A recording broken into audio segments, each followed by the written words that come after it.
नमस्कार। आप में से कई लोग ऐसे होंगे जो अननोन कॉलर्स से दिन भर में परेशान रहते होंगे और इसके चलते आपने ट्रू कॉलर्स जैसे कई एप्लीकेशंस अपने फ़ोन में इंस्टॉल करके रखे होंगे।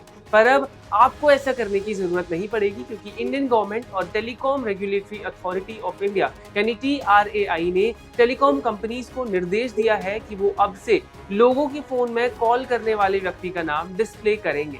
इस इनिशिएटिव का नाम है कॉलर आईडी प्रेजेंटेशन। टेलीकॉम कंपनियों ने मुंबई और हरियाणा के सर्कल में कॉलर आईडी प्रेजेंटेशन का ट्रायल किया था जो कि सक्सेसफुल रहा था। अब इसे पूरे देश में कॉलिंग नेम प्रेजेंटेशन यानी CNP नाम की एक सर्विस के रूप में चलाया जाएगा और देश भर में 15 जुलाई से ये सर्विस शुरू हो जाएगी। बता दें कि सिम खरीदते समय KYC फॉर्म पर भरी गई जानकारी के अकॉर्डिंग कॉलर का नाम डिस्प्ले होगा, यानी जो नाम आपने सिम खरीदते वक्त आधार के थ्रू भरा होगा वही नाम डिस्प्ले होगा। साथ ही अगर बिजनेस कॉल्स कोई आपके पास आ रहे हैं तो उस मामले में कंपनी का नाम रिसीवर के फोन पर डिस्प्ले होगा।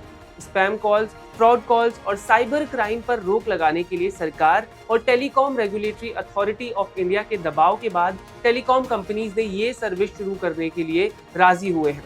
सरकार और इनफैक्ट टेलीकॉम कंपनीज का भी मानना है कि इस कदम से देश भर में साइबर क्राइम को रोक लगाने में मदद मिलेगी। इसके अलावा स्पैम कॉल्स को रोकने में भी ये हेल्पफुल होगा। स्पैम कॉल देश की एक बड़ी समस्या बन चुकी है। एक सर्वे के अकॉर्डिंग 60% लोगों को दिन में 3 बार कम से कम स्पैम कॉल्स आते हैं।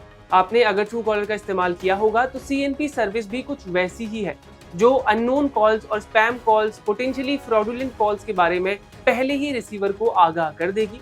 पहले ट्रू कॉलर का कई लोग इस्तेमाल नहीं करते थे क्योंकि इससे डेटा लीक होने का डर रहता था, क्योंकि ट्रू कॉलर जैसे थर्ड पार्टी ऐप्स का इंस्टॉल करने के बाद वो आपसे कई परमिशन मांगते हैं, जिसमें आपके मोबाइल में सेव कॉन्टैक्ट्स, मैसेज और यहाँ तक कि फोटो के साथ साथ कई और इम्पोर्टेंट जो जानकारियां हैं वो आपसे मांगी जाती थी। ऐसे में telecom regulatory authority of India के इस फैसले के बाद अब आपको थर्ड पार्टी ऐप इंस्टॉल करने की जरूरत नहीं होगी।